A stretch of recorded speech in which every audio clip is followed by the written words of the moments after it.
سلام به همگی. امروز قراره با هم یه میانبار فوق‌العاده جالب رو تو دنیای گیاهان کشف کنیم. چیزی به اسم تغذیه برگی. یه روشی که شاید کلاً نگاهتون رو به باغبانی و مراقبت از گیاهان عوض کنه. سلام، خوشحالیم که با کانال تحلیل هوشمند همراه هستید. پس این ویدیوهای دیگر رو جهت افزایش مهارت خودتون از دست ندهید و تا آخر همراه من باشید. تا حالا فکر کردین چی میشد اگه گیاهان میتونستن از طریق پوستشون غذا بخورن؟ میدونم شاید یکم عجیب به نظر بیاد، ولی این ایده خیلی به یه واقعیت علمی به اسم تغذیه برگی نزدیکه. خب، برای اینکه بفهمیم چرا این روش انقدر مهمه، اول باید مشکل اصلی رو بشناسیم. ببینید، همه ما میدونیم که گیاهان از طریق ریشه هاشون تغذیه میکنن، درسته؟ اما خاک همیشه اون میز غذای کامل و آماده‌ای که فکر میکنیم نیست. از یه طرف ما یه خاک ایدئال داریم، همه چی عالی، اما از طرف دیگه واقعیتی وجود داره که خیلی از ما باهاش درگیریم. مشکلاتی مثل pH نامناسب خاک، شوری زیاد یا حتی بافت خیلی سنگین. اینا باعث میشن مواد مغذی توی خاک انگار قفل بشن. یعنی غذا هست ولی گیاه بیچاره نمیتونه بهش دسترسی پیدا کنه. حالا فرض کنیم خاک شما عالیه، هیچ مشکلی نداره. باز هم یه امای بزرگ وجود داره. سیستم ریشه گیاه. ممکنه به خاطر آفت، بیماری یا حتی آسیب فیزیکی ضعیف شده باشه. خب وقتی این اتفاق بیفته، دیگه بهترین خاک دنیا هم فایده‌ای نداره. چون ابزار اصلی جذب، یعنی همون ریشه، داره درست کار نمیکنه. دقیقاً همینجاست که یه راه حل فوق‌العاده کارآمد و مستقیم وارد بازی میشه. یه چیزی شبیه یه شات ویتامین فوری برای گیاه که میتونه همه این مشکلات رو خیلی شیک دور بزنه. خب این راه حل چیه؟ همون تغذیه برگیه که اولش گفتیم. خیلی ساده است، یعنی کود مایع رو مستقیما روی برگ‌های گیاه اسپری کنیم. اینجوری گیاه مواد مغذی رو به جای ریشه از طریق برگ‌هاش جذب میکنه. یه سیستم تحویل کاملا هدفمند و سریع. و اما کاراییش واقعاً شگفت‌انگیزه. ببینید، برای اینکه یک کمبود رو سریع برطرف کنیم، تغذیه برگی میتونه 8 تا 9 برابر، تکرار میکنم، 8 تا 9 برابر کارآمدتر از این باشه که کود رو به خاک بدیم. این تفاوت واقعاً بزرگیه. خب حتما الان میپرسید چطور ممکنه؟ مگه کار اصلی برگ فتوسنتز نیست؟ چطوری میتونه مواد مغذی رو هم جذب کنه؟ سوال خوبیه.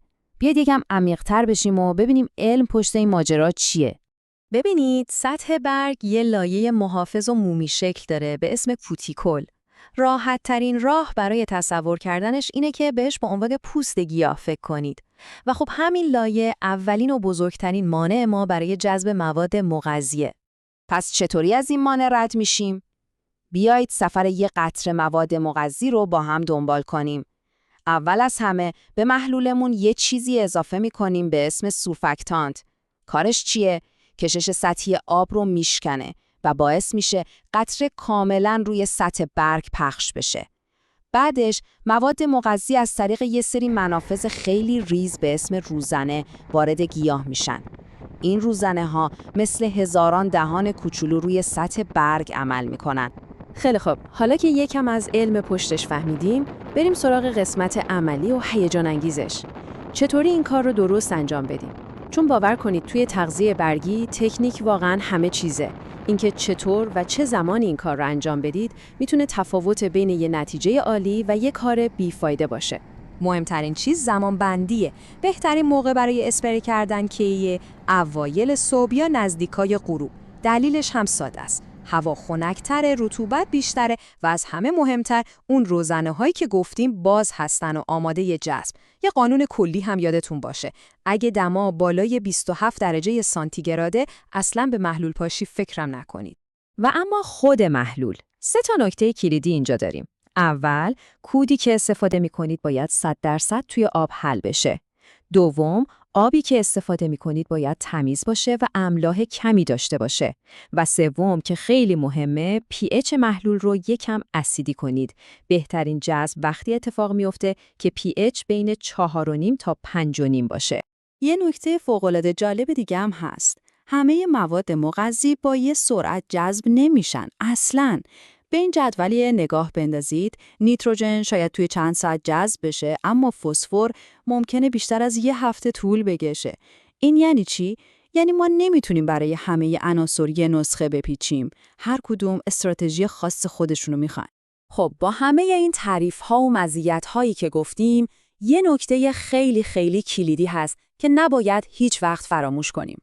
تغذیه برگی یه ابزار فوق‌العاده قدرتمنده، اما قرار نیست معجزه کنه. یه گلوله جادویی نیست.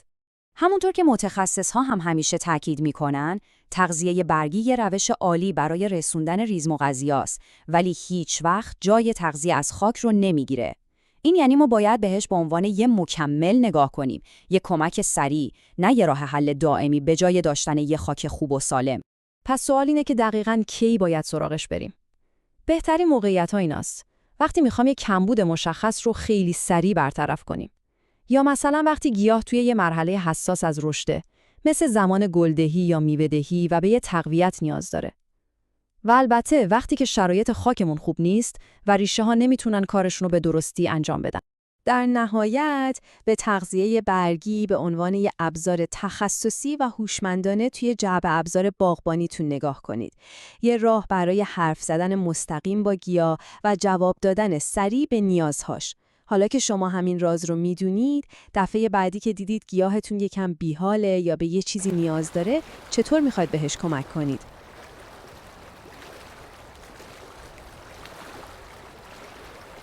ما در این کانال که تحلیل هوشمند هست ویدیوهای خیلی جذاب و مفیدی رو به شما ارائه میدیم، پس سابسکرایب و لایک رو لطفاً بزنید تا ویدیوهای مفید و جذاب رو از دست ندید.